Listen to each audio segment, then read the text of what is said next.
그러니까 엄밀히 말해서 주님께서 명령하신 발씻음의 삶은 내가 반드시 너희를 그렇게 만들고야 말겠다라는 하나님의 의지의 표명인 것이지 우리에게 요구하는 명령이 아닌 거예요. 그렇다면 하나님에 의해 우리에게서 나타나게 되는 발씻음의 삶이 우리 성도들의 삶 속에서 어떤 모양으로 나타나게 되는지를 한번 보자 말이에요. 자기의 것을 손해보면서 다른 이들을 섬기는 모습으로 나타날까요? 이게 여러분이 추측하는 바잖아요. 두 번째로 도저히 용서할 수 없는 자를 이를 악물고 용서해버리는 그런 모습으로 나타날까요? 1년에 수차례씩 오지에 단기 선교 가는 모습으로 나타날까요? 주일 아침이나 토요일 아침이면 빵을 한 보따리 싸들고 저 사우스 센트럴 길에 가서 홈리스들한테 빵 나눠주는 모습으로 나타날까요? 물론 그런 모습으로 나타날 수 있어요. 그러나 그런 모습은 발씻음의 삶 속에서 나타날 수도 있고 안 나타날 수도 있는 모양이에요. 지금 여러분이 막연히 발씻음의 삶, 그리스도의 향기로서의 삶, 편지로서의 삶은 이런 것일 거야 라고 추측한 그 내용이 진짜로 여러분의 삶 속에서 진심에서 우러나오는 삶으로 나타나고 있나요? 아주 가끔. 그러면 여러분은 지금 예수님의 말씀을 조차 사는 사람들이 아닌 거잖아요.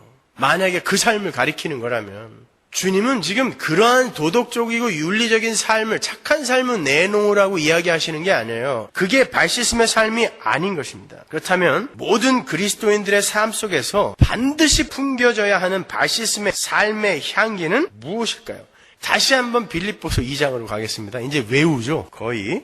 6절 보세요. 그는 근본 하나님의 본체시나 하나님과 동등됨을 취할 것으로 여기지 아니하시고 오히려 자기를 비워 종의 형체를 가져 사람들과 같이 되었고 사람의 모양으로 나타나셨으며 자기를 낮추시고 죽기까지 복종하셨으니 곧 십자가의 죽으심이라. 이게 지금 우리가 지난주 본문으로 공부한 예수님의 발씻는 삶의 모양이에요. 하나님이셨는데 종으로 내려오셔서 본체가 되셔서 몰프해. 그건 substance까지 똑같은 거라고 그랬죠. 사람이 되셔서 종이 되셔서 내려오셔가지고 하나님의 말에 죽기까지 복종한 그것이 발씻음의 삶이에요. 마찬가지로 우리 성도들에게 요구되는 삶도 바로 그 삶인 거예요. 보세요. 예수님이 하나님이심에도 불구하고 이 땅에 내려오셔서 하나님의 말씀에 순종하시겠다고 종의 삶을 사셨어요. 여러분이 예수님 만나기 전까지 여러분의 하나님이 누구셨죠? 나였잖아요, 나.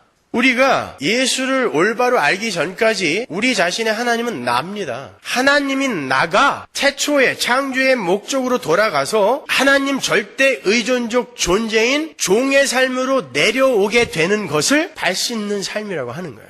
여러분, 그걸 십자가라고 하는 거예요. 왼수 같은 남편이 십자가가 아니에요. 왼수 같은 아내, 자식들이 십자가가 아니라니까요. 그건 짐이에요, 짐. 그러나 그 짐은 주님이 자기에게 오면은 가볍게 만들어준다 그랬잖아요. 십자가는 예수의 십자가 하나밖에 없어요. 그 십자가를 내가 지는 거예요.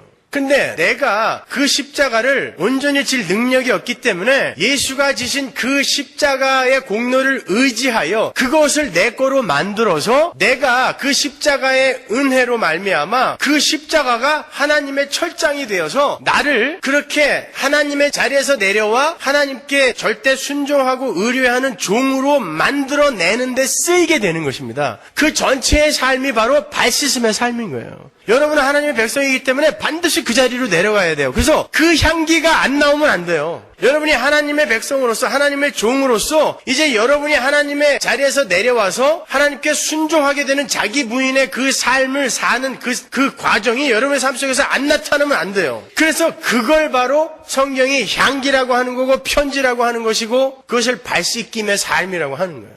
그런데 그 삶을 보고 세상이 어떻게 저런 삶을 살면서 예수를 믿는다고 할 수 있어? 예수 믿는 결과가 고작 저거야? 그래서 난 예수를 안 믿어. 이게 사망의 향기고 어떻게 저러한 삶을 살면서 나는 저 삶이 내 삶 속에서 나타나면 금방 그 다음 날이라도 목을 매달 텐데 저에게 있는 믿음이라는 게 도대체 뭐길래 저는 저 상황에서 저렇게 살고 있는가? 나도 그 믿음을 갖고 싶다라고 돌아오는 게 생명의 향기예요. 똑같은 모습이 향기로 주어지는데 어떤 이는 나는 그래서 안 가라고 이야기하고 어떤 이는 그럼에도 불구하고 너를 그렇게 꼭 붙들고 있는 믿음이 도대체 뭐야? 그 정체가 뭐야? 하고 생명으로 쫓아오게 되는 것입니다. 그게 향기인 거예요.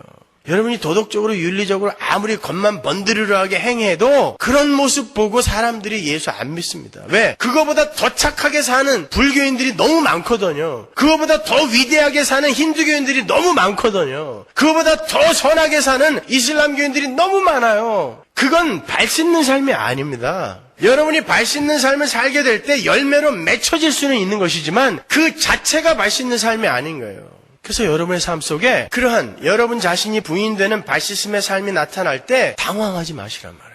그건 반드시 우리의 삶 속에서 나타나야 되는 것이니까요.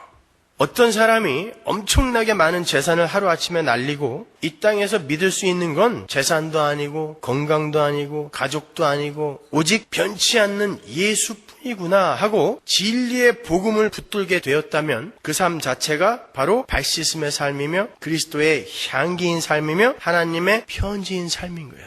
어떤 이가 이혼을 하고 저렇게 평생 나를 정말 검은 머리가 팥뿌리가 되도록 아껴주겠다고 하던 저 사기꾼도 저렇게 자기의 유익과 쾌락과 행복 앞에서는 나를 이렇게 헌신짝처럼 버리는데 우리 주님은 나를 위해 목숨까지 버리셨으니 내가 의지할 게 누구란 말인가? 예수와 십자가밖에 없구나 라고 여러분이 가셨다면 그 이혼이 여러분의 발 씻음의 삶이 될 수 있어요.